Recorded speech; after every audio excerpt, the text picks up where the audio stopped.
Hoy vamos a estar en la segunda carta, la segunda epístola a los Corintios, capítulo 4. Vamos a estar en los versículos del 16 al 18.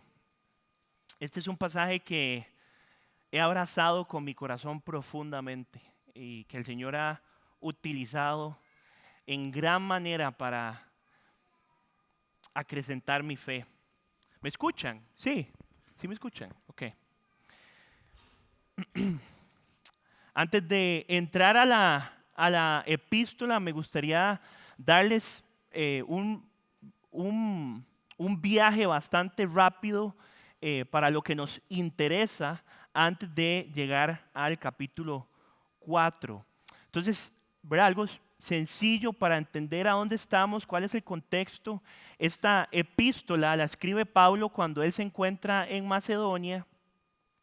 Y a diferencia de la primera epístola que él escribe a los Corintios, en esta él lo que hace principalmente es expresar gratitud por el arrepentimiento y la obediencia renovada de algunos de los miembros de la iglesia de Corinto. Si se contrasta, por ejemplo, con la primera epístola que la hemos estado estudiando en la serie que por gracia del Señor Dani la ha guiado, podemos notar que el lenguaje que Pablo utiliza en esa epístola tiene un tono más exhortativo hacia los creyentes de esa iglesia. Claro, ¿verdad? Había un desorden en la iglesia de Corinto en ese momento que Pablo necesitaba responder a través de su iglesia y dar un mensaje contundente para los miembros de la iglesia de Corinto.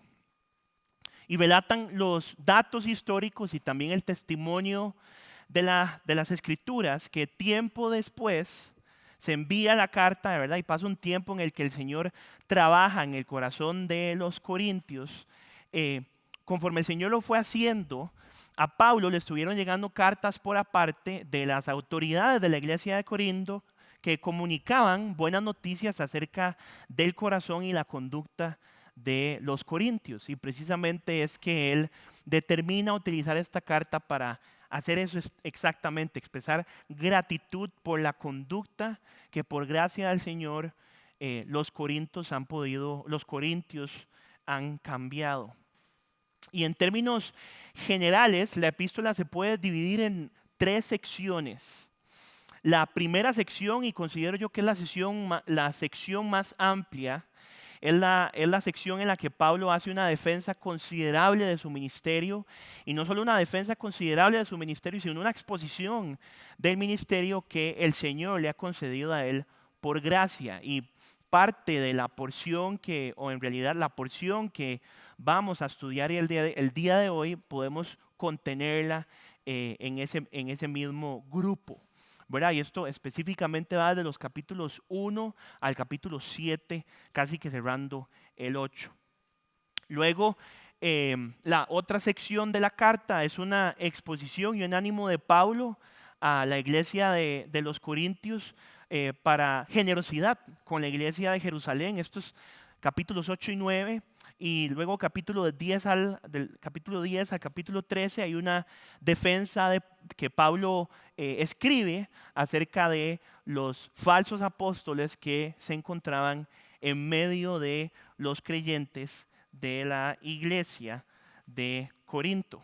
Y si hacemos un resumen muy rápido de los capítulos 1, 2 y 3, antes de entrar al capítulo 4, mi propósito con esto es que podamos entrar ya con contexto y no que entremos perdidos a qué es el diálogo o cuál es la línea lógica que Pablo está estableciendo en el capítulo 4. Entonces, en el capítulo 1, rápidamente, Pablo ¿verdad? Es como una salutación de Pablo hacia la iglesia, y asimismo él utiliza esa salutación para dar un mensaje de consolación a la iglesia de Corinto. Y básicamente lo que Pablo establece es fundamentando la consolación que él ha recibido a través de sus sufrimientos, y esta es una carta que habla bastante acerca de los sufrimientos que Pablo y sus colaboradores han tenido. Entonces, en base a la consolación que él ha recibido en medio de sus sufrimientos, es que Pablo entonces anima a los creyentes y ora para los creyentes en la iglesia de Corinto que sean consolados por ese mismo Padre de misericordias y el que él llama el Dios de toda consolación. Luego en el capítulo 2 él escribe una exhortación para restaurar y perdonar al hermano al hermano arrepentido, y esto con el propósito para que Satanás no tome ventaja, y asimismo Pablo lo menciona. Él presenta el perdón dentro de la iglesia como una muestra de obediencia y de amor pastoral, mientras que señala cómo el ministerio que el Señor le ha concedido en él encuentra triunfo por la obra que Cristo realizó. Y luego en el capítulo 3, siguiendo esta misma línea, ya metiéndose en la argumentación del ministerio, Pablo contrasta el nuevo y el antiguo pacto, mostrando la superioridad del nuevo pacto, que es un pacto dado por el Espíritu, y además expone cómo la gloria de este nuevo pacto transforma de forma progresiva a cada creyente de gloria en gloria. Entonces, eso hace que entremos al capítulo 4. Este capítulo 4 sigue en esa continuación hablando de este ministerio, ya estableciendo que es un ministerio que ha sido dado a través de este nuevo pacto, que es un pacto del Espíritu. Y Pablo establece cómo este ministerio, que es el ministerio del Evangelio, está en vasijas de barro. En el capítulo 4, versículo 7, él dice: pero tenemos este tesoro en vasos de barro para que la extraordinaria grandeza del poder sea de Dios y no de nosotros, ¿verdad? Pablo estableciendo que el Señor les ha dado un ministerio que es el ministerio del Evangelio, que está dentro de ellos, porque son ellos mismos los que están hablando las gloriosas noticias del Evangelio, pero están en este cuerpo debilitado que está siendo afligido en todo, como dice Pablo en el versículo 8, pero no agobiado, perplejo, pero no desesperado, y así sucesivamente. De igual forma, Pablo lo que hace en este capítulo es expresar los sufrimientos que la iglesia, que ellos y sus colaboradores han experimentado, pero también hay un elemento que Pablo establece y es su convicción de continuar con el ministerio que el Señor le ha dado. Si vamos al versículo 13 de bueno, partámonos del versículo 11, capítulo 4, versículo 11, dice: porque nosotros que vivimos constantemente estamos siendo entregados a muerte por causa de Jesús, para que también la vida de Jesús se manifieste en nuestro cuerpo mortal. Así que nosotros obra la muerte, pero en ustedes la vida, ¿verdad? Dando a entender que ellos están padeciendo los sufrimientos de Cristo al dar las gloriosas noticias del Evangelio, pero ellos están recibiendo vida al recibir el Evangelio de Jesucristo. Y luego en el versículo 13: pero teniendo el mismo espíritu de fe, según lo que está escrito, citando a David: creí, por tanto hablé, nosotros también creemos, por lo cual también hablamos. ¿Verdad? Y esto es Pablo dando su convicción del mensaje que nosotros predicamos. Es un mensaje que creímos, es un mensaje que sostenemos por la convicción que Dios mismo nos ha dado a nosotros. Y luego ya llegamos a nuestra porción, que es los versículos del 16 al 18. Y antes de entrar a leerlos, me gustaría comunicarles cuál es mi propósito o cuál es la verdad principal que yo creo que el texto comunica para nuestros corazones. Y la verdad principal que yo creo que el texto comunica para nuestros corazones es la siguiente, y creo que la van a proyectar. Podemos perseverar. Ojo las palabras que estoy utilizando. ¿Alguien me podría traer agua, por favor? Podemos perseverar en medio de las aflicciones de este mundo. Gracias, mi hermano. Podemos perseverar en medio de las aflicciones de este mundo al tener en perspectiva el eterno peso de gloria que sobrepasa toda comparación. Podemos perseverar en medio de las aflicciones de este mundo al tener en perspectiva el eterno peso de gloria que sobrepasa toda comparación. Y esta verdad principal la vamos a ver a través de dos puntos específicos que también creo que se van a proyectar. El primer punto es: nuestro hombre exterior se decae, pero nuestro hombre interior se renueva día a día. Esto está en el versículo 16. El segundo punto es el eterno peso de gloria a la luz de las aflicciones leves y pasajeras y una perspectiva eterna. Y mi propósito, mis hermanos, es que hoy podamos ser animados.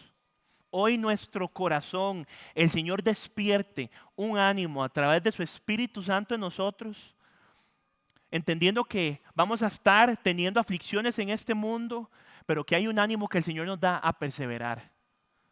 Porque cambiando nuestra perspectiva o teniendo una perspectiva al eterno peso de gloria que sobrepasa toda comparación, eso cambia por completo nuestra experiencia en medio de este mundo a través de las aflicciones.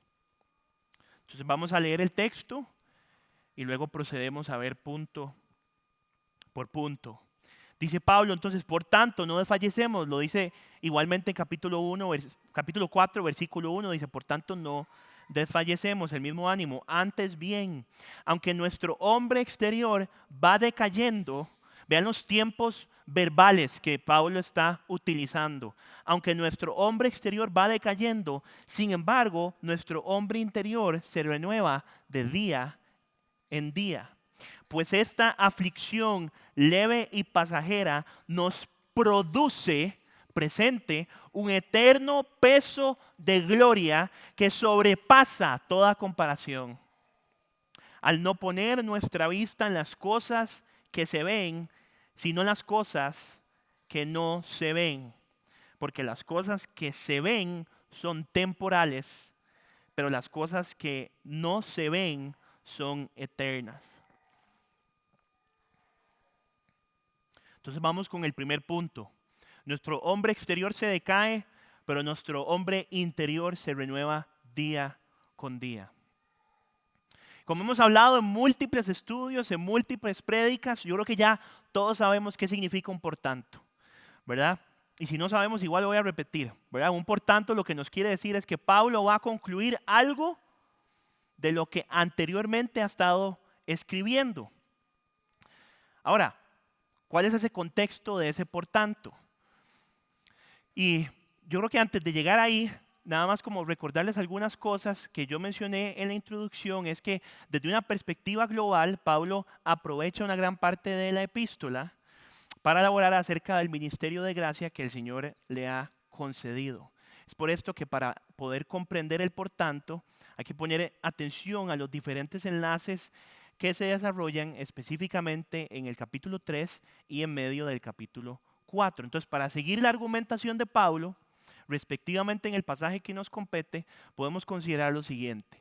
En el capítulo 4, versículos del 1 al 11, Pablo presenta otro por tanto en modo de conclusión con respecto a lo establecido en el capítulo 3, versículo del 7 al 18, en el cual en esta porción él escribe acerca de este ministerio, que es un ministerio del Espíritu, es un ministerio que trae vida, justicia, transformación al carácter de aquellos que creen en el Evangelio.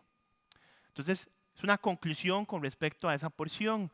Luego en el capítulo 4, versículos del 7 al 12, después de haber escrito acerca de la gloriosa luz del Evangelio, él establece un contraste entre esta gloriosa luz con respecto a la fragilidad de aquellos que llevan, que ya lo leímos, ¿verdad? Que llevamos este tesoro en vasijas de barro.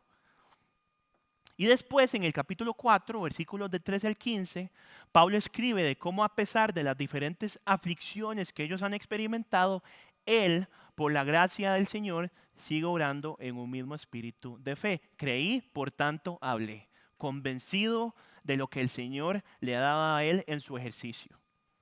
De tal forma que en los versículos 4, o en el capítulo 4, versículos del 16 al 18, Pablo va a proceder a establecer tanto un ánimo como una ampliación con respecto a las aflicciones y las dificultades del ministerio que el Señor le ha encargado.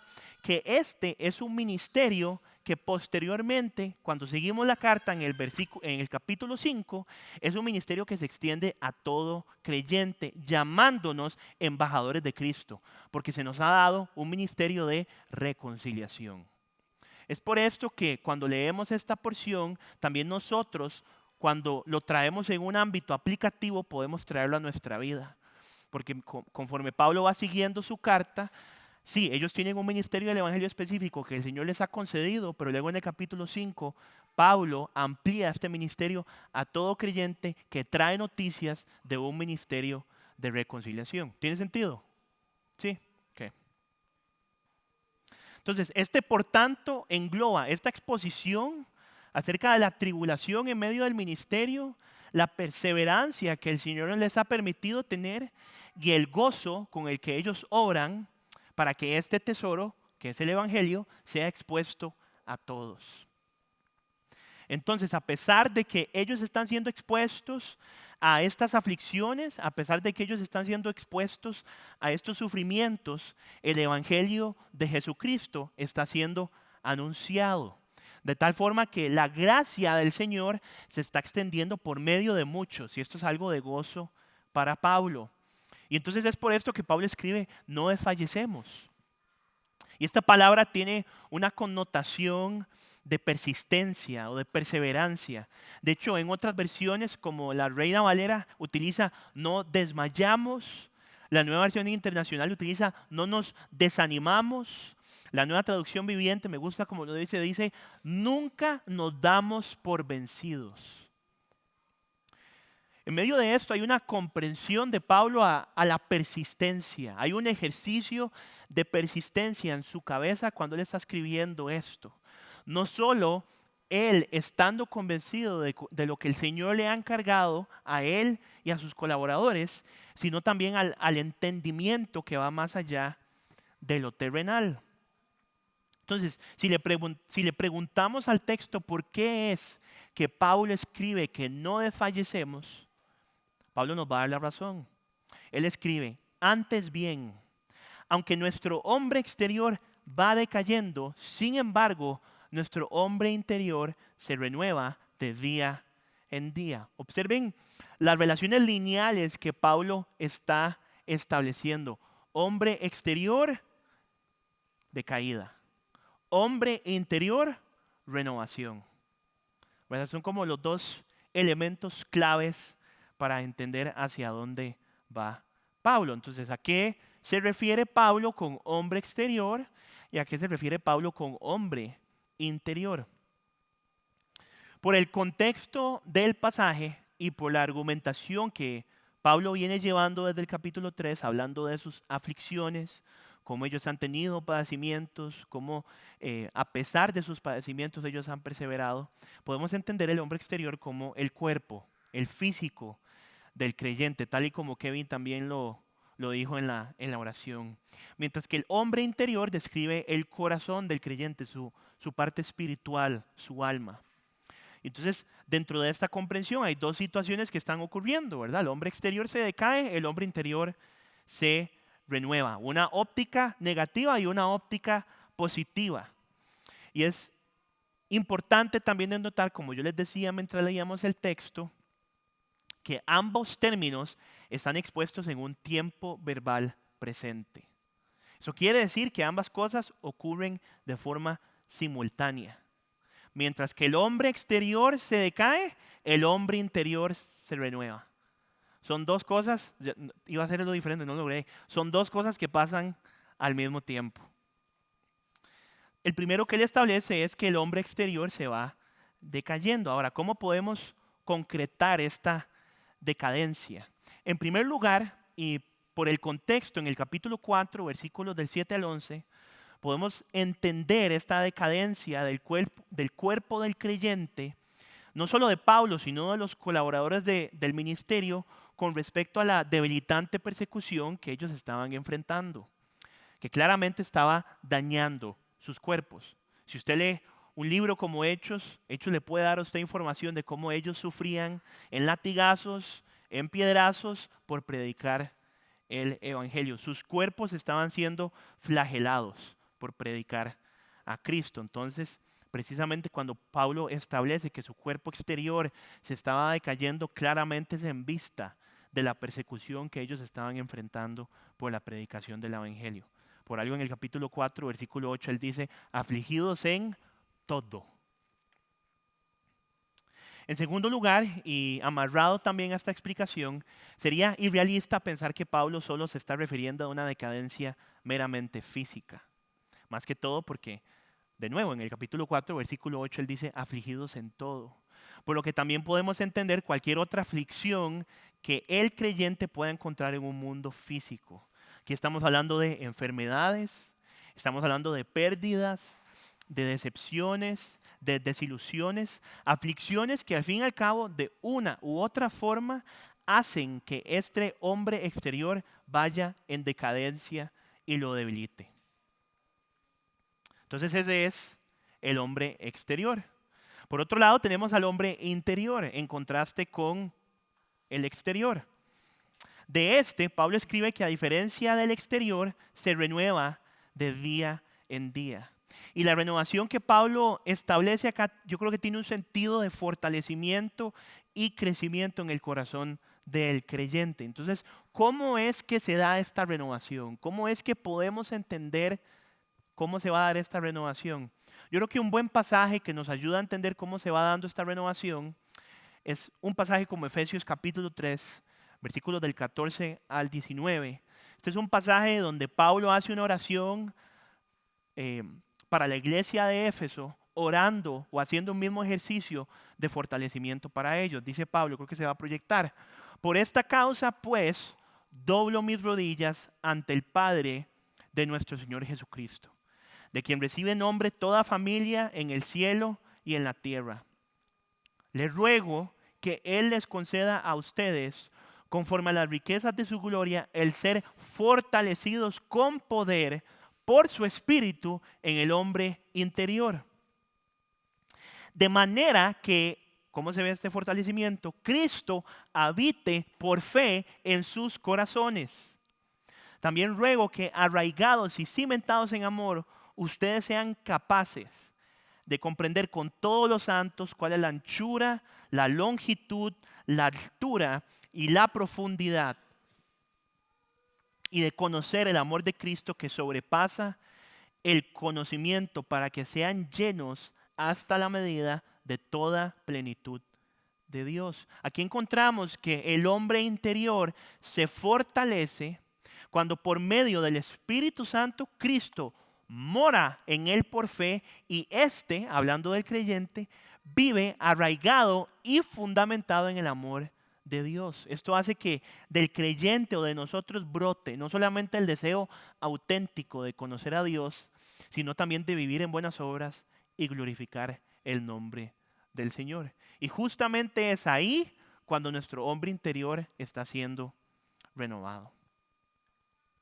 Entonces es así como entonces, a pesar de que exteriormente Pablo observa que el creyente va en decadencia, interiormente él está siendo renovado y está creciendo a través de la obra del Señor en su corazón. Y justamente esto es lo que Pablo ve como un elemento de gracia y gloria a la luz de la decadencia del cuerpo. Yo quiero que usted piense un momento, es muy difícil para nosotros, pero pensemos un momento en las circunstancias en las que Pablo escribe esta carta. Su cuerpo ha sido flagelado múltiples veces, sus colaboradores también han sido flagelados múltiples veces, siguen soportando persecución. Y hay un ánimo que, a pesar de la persecución y el dolor en su cuerpo, hay un ánimo que hace que Pablo siga obrando el ministerio que el Señor le da. Hay algo que Pablo ve, que el Señor le revela, que Dios está haciendo en su corazón. Y es que lo está renovando. Y este fue un ánimo para Pablo. Este fue un ánimo ver que, a pesar de que estaba habiendo sangre en su cuerpo, a pesar de que estaba habiendo heridas en su cuerpo, hay algo más allá, hay algo más profundo que Dios está obrando en él. Y por eso él puede decir, podemos perseverar. No nos desanimemos, no desfallezcamos. Y yo creo que Pablo en esta porción de la epístola establece una realidad sumamente relevante para nosotros como creyentes. Especialmente cuando día con día estamos observando que de alguna u otra forma, en palabras de Pablo, nuestro hombre exterior se va decayendo. hay enfermedades, hay padecimientos, el deterioro regular de los años conforme vamos sumando años a nuestra vida, nuestro cuerpo se va haciendo más débil, nuestro cuerpo se va haciendo expuesto a más cosas que necesitamos para poder nutrirlo, así como también otros sufrimientos alrededor nuestro, como pérdidas, decepciones y desilusiones que también nos degradan poco a poco. Ahora, claramente estos sufrimientos como pérdidas, desilusiones y decepciones definitivamente son circunstancias que afectan de forma directa a nuestro corazón. Eso es innegable. Pero sería muy iluso de nuestra parte pensar que estas no tienen una afectación directa en nuestro cuerpo. Yo creo que todos aquí hemos experimentado cómo un daño a nuestra alma genera un daño directo a nuestro cuerpo. De la forma en la que eso se pueda ver, de la forma en la que usted lo puede interpretar, de la forma en la que usted haya visto. El punto es que los sufrimientos del alma también tienen manifestaciones físicas que son reales.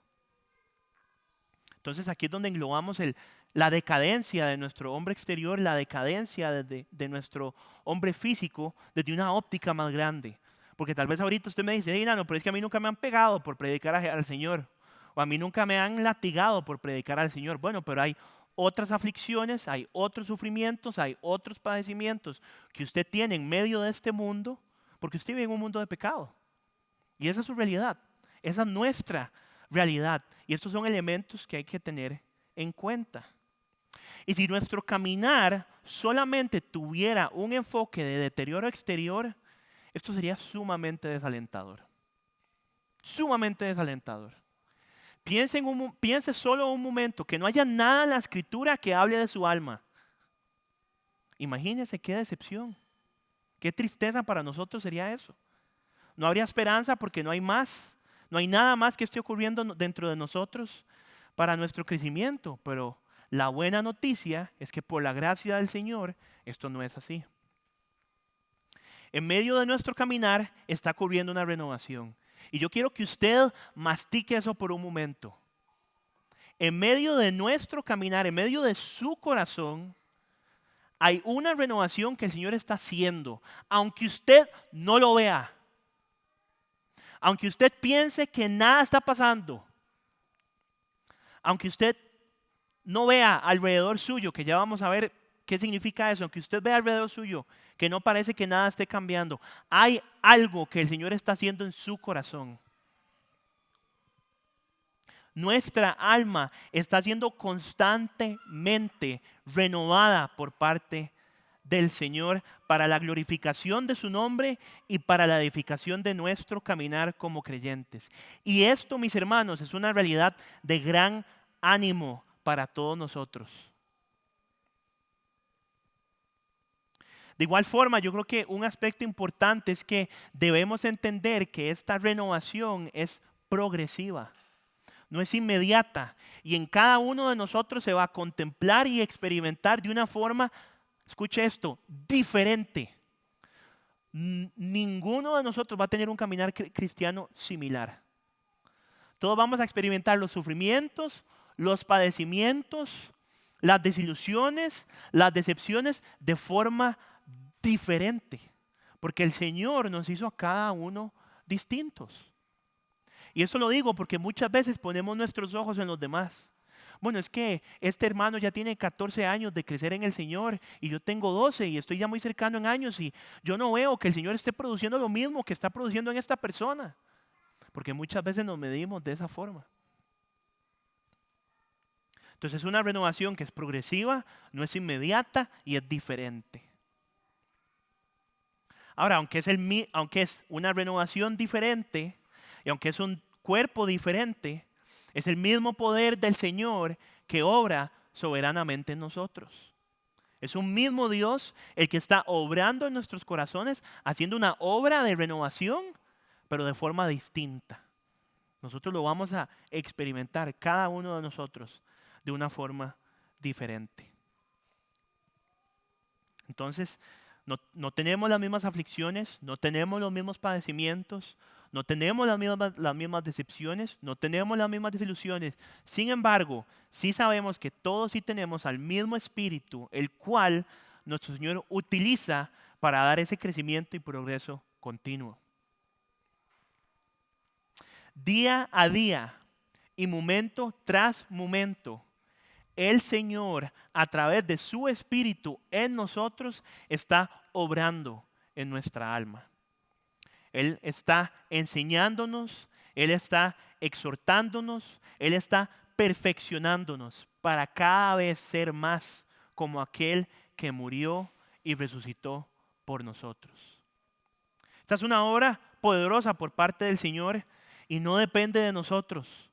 Nosotros mismos no podemos renovar nuestro hombre interior. No hay nada que nosotros por nosotros mismos podamos lograr. Porque nuestro hombre interior sin Cristo está igual que nuestro hombre exterior, completamente decaído.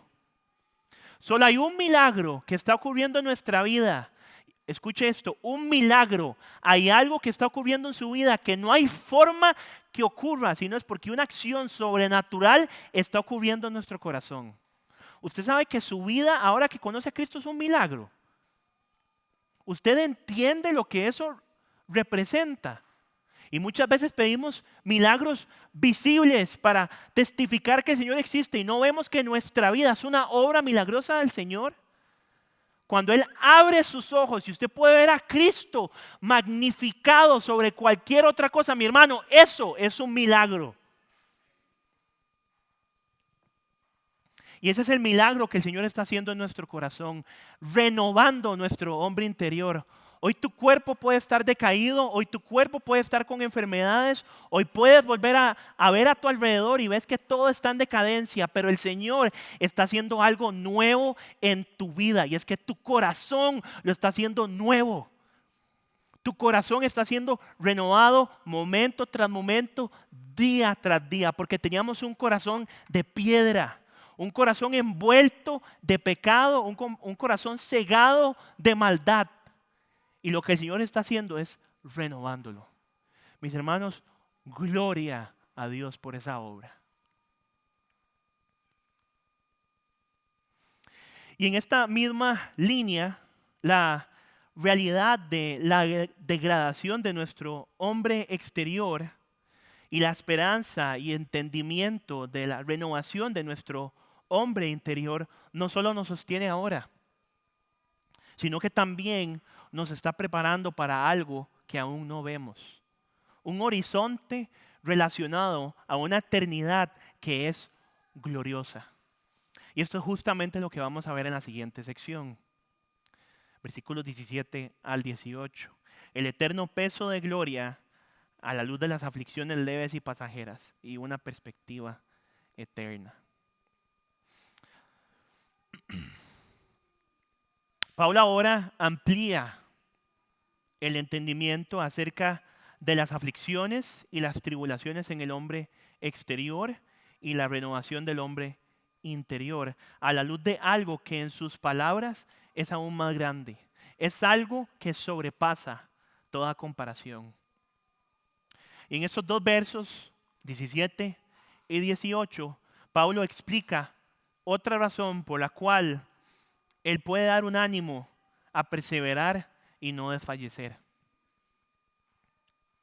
Y Pablo lo que está haciendo es una comparación.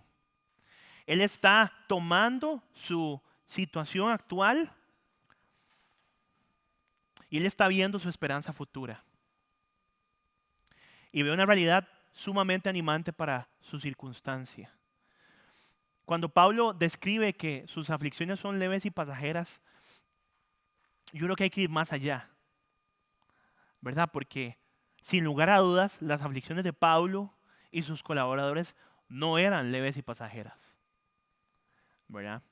Estas aflicciones definitivamente representaban una carga considerable para la vida de Pablo y el ministerio que el Señor le había encomendado. Además de que eran constantemente estaban padeciendo. Sin embargo, cuando Pablo las pone a la luz de este eterno peso de gloria, él mismo las llega a describir como leves y pasajeras. Es como hay mamás que usted le pregunta, como, ay, ¿usted se acuerda el dolor de parto? Y ella, no. Yo nada más me acuerdo cuando recibí a mi hijo y yo estaba feliz. ¿verdad? Es como el dolor de parto viendo que su hijo va a venir. ¿Verdad? Es un ejercicio parecido aquí lo que Pablo está haciendo, tal vez para ponernos en contexto. Él ve sus aflicciones, él ve sus padecimientos, y el Señor, en un ejercicio en su corazón para cobrar ánimo, cuando Él pone sus padecimientos en vista de la gloria eterna, esta perspectiva es lo que le ayuda a Pablo a decir: no, mis aflicciones son leves y pasajeras. Ahora, hay un elemento muy importante que Pablo establece acerca de estas aflicciones, y es que estas no ocurren solamente porque sí. Tienen un propósito. El propósito lo vamos a ver a continuación, pero yo creo que sí es valioso que podamos comprender que las aflicciones que Pablo y sus colaboradores estaban enfrentando, así como las aflicciones de cualquier otro creyente, no son, ojo como lo voy a describir, nuestras aflicciones no son eventos aislados que ocurren de forma desafortunada. No son eventos aislados que ocurren de forma desafortunada. No, son hechos que Dios mismo permite y utiliza en la vida de todo creyente para un propósito. Muy bien, ¿cuál es este propósito? En las mismas palabras de Pablo, para producir, o también podríamos decir que para obrar en el creyente un eterno peso de gloria que sobrepasa toda comparación. Ahora bien, ¿qué es esto? ¿Qué es este eterno peso de gloria que Pablo describe? Yo considero que no solo a la luz de lo que Pablo continúa escribiendo en el capítulo 5 que Pala lo leyó ahora, sino también a la luz de un texto como Romanos capítulo 8, versículos del 18 al 23, este eterno peso de gloria podemos comprenderlo con respecto a la completa realidad que el creyente tendrá, que nosotros tendremos de eternidad con el Señor. Leo por ustedes Romanos 8 y creo que también se va a proyectar. Dice: pues considero que los sufrimientos de este tiempo presente no son dignos de ser comparados con la gloria que no ha de ser revelada. Pablo hace un mismo ejercicio aquí en Romanos, ¿verdad? Sus sufrimientos son leves y pasajeros en vista de la gloria sin comparación que él está viendo. Aquí lo que él está diciendo en el 18 es: los sufrimientos de este tiempo presente no se pueden comparar con la gloria que va a ser revelada. Es una óptica que Pablo sigue estableciendo. Dice en el versículo 19: porque el anhelo profundo de la creación es aguardar ansiosamente la revelación de los hijos de Dios. Porque la creación fue sometida a vanidad, no de su propia voluntad, sino por causa de aquel que la sometió, en la esperanza de que la creación misma será también liberada de la esclavitud de la corrupción a la libertad de la gloria de los hijos de Dios. Pues sabemos que la creación entera gime y sufre hasta ahora dolores de parto, y no solo ella, sino que también nosotros mismos que tenemos las primicias del Espíritu, aún nosotros mismos gemimos en nuestro interior, aguardando ansiosamente la adopción como hijos, la redención de nuestro cuerpo. Esa es la gloria que Pablo estaba viendo. Este eterno peso de gloria engloba tanto la realidad de la redención de los creyentes de este mundo pecaminoso por parte de Cristo, como también la gloria que se experimentará al estar con el Señor por toda una eternidad. Una eternidad con el Señor donde no habrán temores, donde no habrán aflicciones, no habrán dolores, sino más bien un gozo perpetuo con el Dios Todopoderoso. Esto exactamente es lo que Pablo pone en perspectiva a la luz de lo que él, sus colaboradores y demás creyentes en la iglesia de Corinto estaban padeciendo. Y esto fue para Pablo una realidad grandiosa. Tanto que él dice que esta gloria no tiene comparación. No hay nada en este mundo terrenal, dice Pablo, que se pueda comparar a esa gloria que me espera. De forma tal que lo que Pablo declara acá es que al fin y al cabo ninguna de sus aflicciones, ni la de sus colaboradores, ni la de cualquier otro creyente, escuche esto, ninguna de sus aflicciones, ni la de sus colaboradores, ni la de cualquier otro creyente son en vano. Ninguna de nuestras aflicciones, mis hermanos, es en vano. Ninguna. Cada una de las aflicciones y sufrimientos que le estaban ocurriendo estaban siendo obradas y utilizadas por parte del Señor para producir un eterno peso de gloria que sobrepasa toda comparación. Estas aflicciones son las que producen una renovación del hombre interior que poco a poco y día a día lo preparan para la gloriosa eternidad que le esperará al creyente con el Señor Todopoderoso. Estas son el instrumento que Dios utiliza para conformar al creyente y llevarlo a la glorificación ya asegurada en Cristo. Continúa Pablo en el 18, al no poner nuestra vista en las cosas que se ven, sino en las cosas que no se ven. Porque las cosas que se ven son temporales, pero las cosas que no se ven son eternas. Este es otro elemento que Pablo da en medio de su entendimiento y perseverancia a la luz de sus aflicciones presentes. Y esto lo que nos da es el enfoque que Pablo tiene. Si ya entendemos que Pablo ve una realidad más grande en su vida, y es que a pesar de que su cuerpo está siendo destruido, su alma está siendo renovada, eso lo entendemos. Ya vemos que Pablo está describiendo que hay algo que le permite sostenerse en medio de sus aflicciones, y es la gloria con la que él compara sus aflicciones. Pero hay otro elemento que Pablo dice por el cual no desfallecemos, y es su perspectiva. ¿Dónde está su vista? ¿Qué cosas está viendo? ¿Qué elementos él toma para poder caminar? El entendimiento tanto de las cosas que se ven como las cosas que no se ven, podemos comprenderlas estableciendo lo siguiente. Las cosas que se ven son todas aquellas realidades, entendimientos y motivaciones que respectan a lo terrenal, que están relacionadas a este mundo, su pecado y lo que aquí se persigue. Esas son las cosas que no se ven. Perdón, las cosas que se ven. Mientras las cosas que no se ven son todas aquellas realidades, entendimientos y motivaciones que están relacionadas a Dios y a la eternidad. Pablo en su epístola a los Colosenses, capítulo 3, versículos del 1 al 4, él hace una clara explicación acerca de las cosas que no se ven en un ejercicio de mandato hacia los colosenses. Él dice, si ustedes pues han resucitado con Cristo, busquen las cosas de arriba, las cosas eternas, donde está Cristo sentado a la diestra de Dios. Versículo 2, pongan la mira en las cosas de arriba, no en las cosas de la tierra.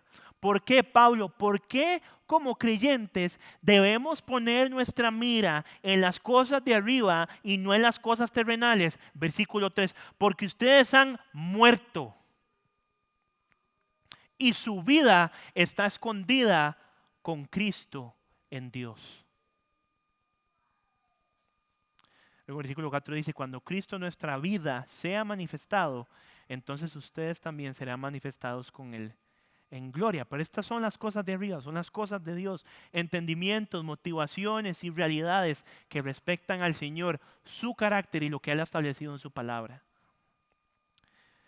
De tal forma que Pablo, sus colaboradores y los creyentes no desfallecen, no pierden el ánimo, no solo porque el hombre interior se va renovando día tras día, sino también porque sus corazones están puestos en el lugar correcto, en las cosas eternas y no en las cosas terrenales. Esto hace que tengan una perspectiva más allá de lo que ven en el mundo, pues al final todo lo que se observa en Él es efímero y pasajero y no perdurará. Y yo creo que todos podemos dar testimonio de eso. Todo en este mundo es pasajero. La plata se va, los bienes se van, la gente se muere, los edificios se caen, todo desaparece. Y no solo eso, todo lo terrenal que se persiga en este mundo con fervor no tiene ningún valor. Y yo creo que nosotros hemos sido testigos también de eso. Muchas veces en nuestro pecado hemos perseguido cosas terrenales que no nos dan satisfacción plena. Lo hemos visto.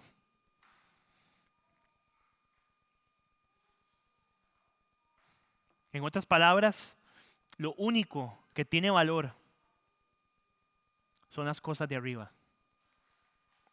Aquello por lo cual se trabaja, buscando lo eterno, buscando lo celestial, aquellas realidades, entendimientos y motivaciones concernientes a nuestro Señor y la eternidad. Y lo que Pablo expone en estos dos versos, yo creo que tiene una relevancia para nosotros como creyentes grandemente significativa. De tal forma que quiero establecer dos consideraciones específicas acerca de lo que Pablo nos dijo en los versículos 17 y 18. Dos consideraciones. Aquí va la primera. La primera consideración es concerniente a dos cosas. La realidad de las aflicciones, no está ahí. La realidad de las aflicciones y lo que ellas producen en nosotros. La realidad de las aflicciones y lo que ellas producen en nosotros. Entonces hay 4 elementos en esta primera consideración que yo quiero que observemos. El primero es que la certeza de que nosotros vamos a tener aflicciones. Como creyentes no podemos ignorar que las aflicciones son parte y serán parte de nuestro caminar hasta que el Señor determine llevarnos con Él. No hay nadie que esté exento a esto. No hay ningún creyente que esté exento a los sufrimientos y aflicciones. Todos ya hemos pasado por ahí, estamos pasando por alguna aflicción o vamos a pasar por una aflicción. Es una garantía. Nuestro Señor Jesús se lo dijo a sus discípulos en Juan capítulo 16, versículo 33.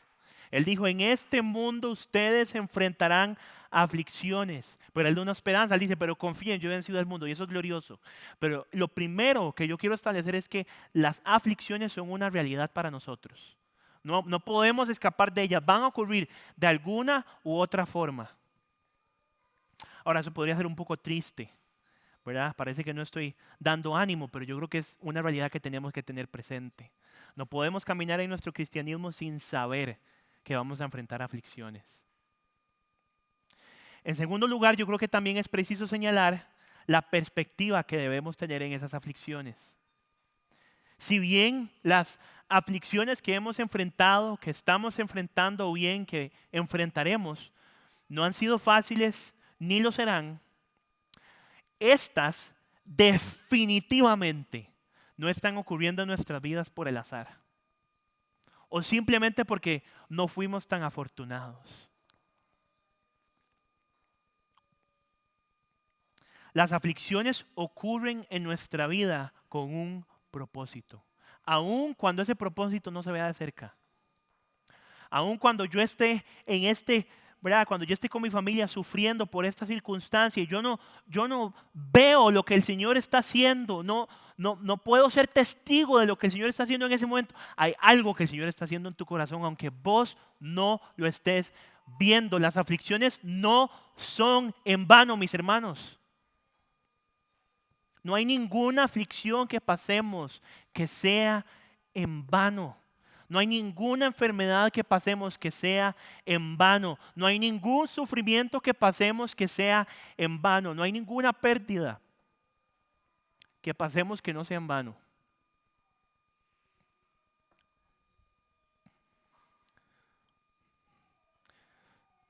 Y no siempre entenderemos el porqué de ellas. No siempre entenderemos por qué esta aflicción en específico ¿O por qué en este momento? ¿Por qué de esta forma? Lo que sí sabemos y sabemos con certeza es que ninguna de ellas está ocurriendo en vano. Ninguna. Y en tercer lugar, yo creo que también es importante señalar en vista de que estas no son en vano el propósito por el cual ellas ocurren. Cada una de las aflicciones que hemos enfrentado, que estamos enfrentando o bien que enfrentaremos, en palabras de Pablo nos produce un eterno peso de gloria que sobrepasa toda comparación. En esencia, nuestras aflicciones preparan nuestra alma para la manifestación y la experimentación de la hermosa gloria que compartiremos con Cristo una vez que estemos con Él por toda una eternidad. En esta gloria que experimentaremos con el Señor, estaremos renovados por completo, disfrutando de un gozo eterno, y nuestra alma estará rebosando de alegría ante la presencia de la gloria de nuestro Dios. En esta gloria eterna, como dice Apocalipsis 21:4, Él enjugará toda lágrima de sus ojos, y ya no habrá muerte, ni habrá más duelo, ni clamor, ni dolor. Y otro aspecto importante que no lo menciona el texto, pero yo creo que sería irracional no ponerlo, es que en nuestras aflicciones no estamos solos. El Dios que obra en nuestra alma a través de ellas también estará con nosotros, sosteniéndonos en medio de ellas para no desfallecer. Él estará con nosotros en medio de ellas para consolarnos en medio de nuestras tribulaciones. Y también nos dará la gracia para consolarnos unos a otros. Vean cómo 2 Corintios capítulo 1, versículos del 3 al 4 establecen esta realidad. Bendito sea el Dios y Padre de nuestro Señor Jesucristo, Padre de misericordias y Dios de toda consolación. El Dios de toda consolación te sostiene hoy en tus sufrimientos. El Dios de toda consolación te sostiene hoy en tus enfermedades. El Dios de toda consolación te sostiene hoy en tus padecimientos. Versículo 4, el cual nos consuela en todas nuestras tribulaciones. Dice algunas. No, ¿verdad? Dice todas.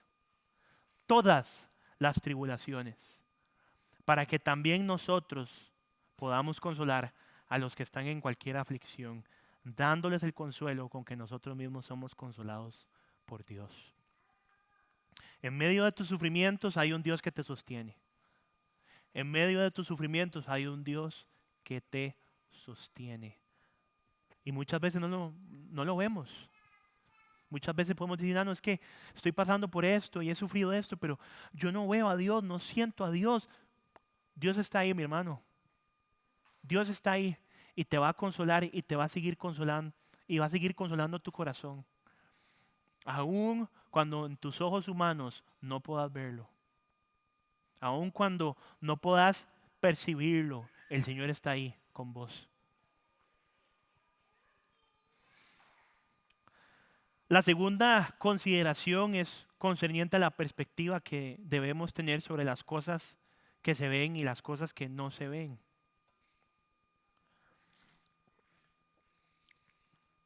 Y como vimos anteriormente, Pablo tenía claro su entendimiento sobre las circunstancias y los padecimientos presentes, porque su mirada no estaba en las cosas terrenales, sino en las cosas eternas.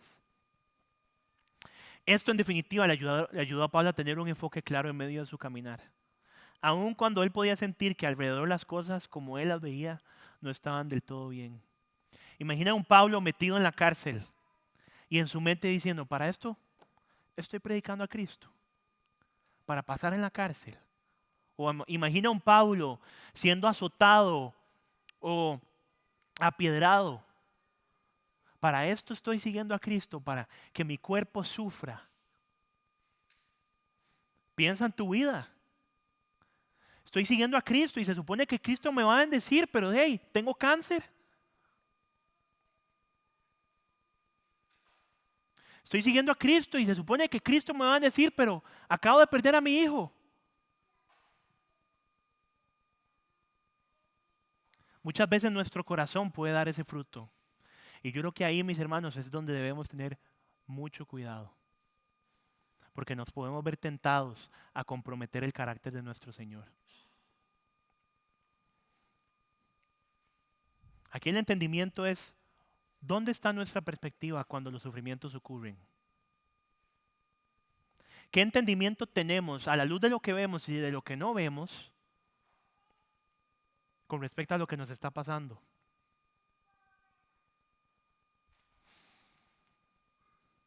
Y yo creo que en medio de nuestro caminar nos podremos ver tentados a dudar de la obra del Señor a través de las aflicciones a nuestra vida.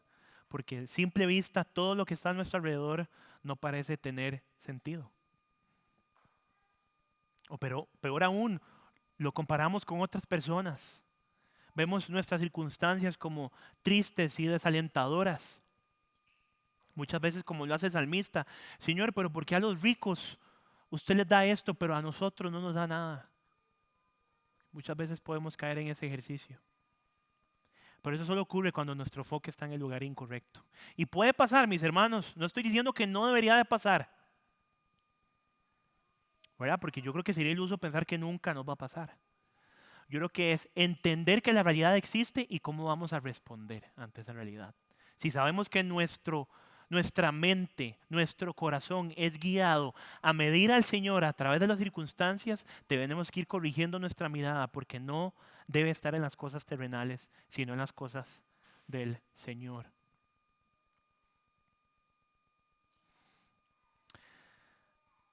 De tal forma que esto solo ocurre, ¿qué es esto? Solo podremos estar invertidos o enfocados en las cosas celestiales cuando nos invertimos a conocer a nuestro Señor a través de su palabra.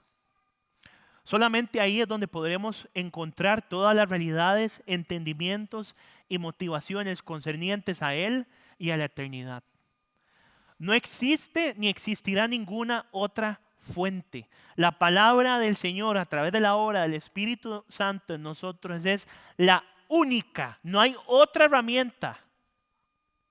Es la única capaz de redireccionar nuestra vida de forma constante para poder estar centrados en las realidades eternas y no estar absorbidos por todo aquello que podemos ver a simple vista. Este mundo en el que vivimos es un mundo lleno de pecado y por lo tanto una gran parte de lo que vemos expuesto en él nos aleja del Señor. Y yo creo que usted sabe muy bien esto.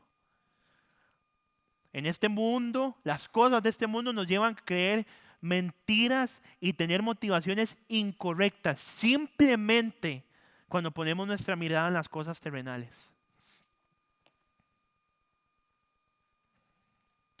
Finalmente debemos recordar que una perspectiva eterna no solo nos ayuda a comprender de forma correcta nuestras aflicciones, sino que también nos orientan al destino final, el cual el Señor nos está llevando.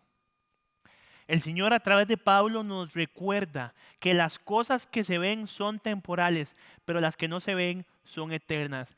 Esto significa, y escucha bien esto significa que todo aquello que hoy nos aflige, nos confunde o nos desgasta, no es definitivo.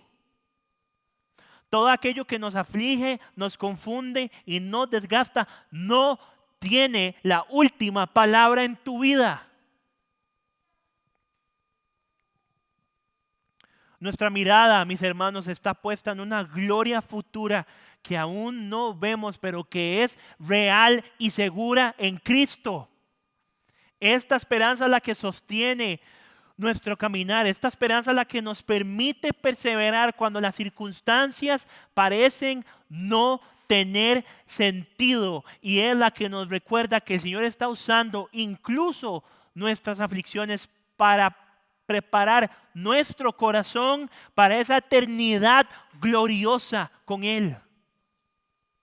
Así, mis hermanos, al fijar nuestra mirada en lo eterno, aprendemos a vivir el presente con fe, con paciencia, con confianza, sabiendo que lo que hoy no comprendemos plenamente, un día será revelado para la gloria de Dios y para nuestro gozo y deleite eterno. Mis hermanos, a través de este texto comprendemos que ninguno de nuestros sufrimientos ocurre ni ocurrirá en vano. Cada uno de ellos el Señor obra para que nuestro hombre interior sea renovado y nos prepare día con día para esta gloria que sobrepasa toda comparación, que en algún momento será manifestada a nosotros y disfrutaremos de ella por toda una eternidad. Hoy podemos abrazar esta verdad con ánimo y fervor, sabiendo que en medio de las aflicciones que enfrentaremos en este mundo, el Señor nos concede la gracia de perseverar, teniendo en perspectiva el eterno peso de gloria que sobrepasa toda comparación.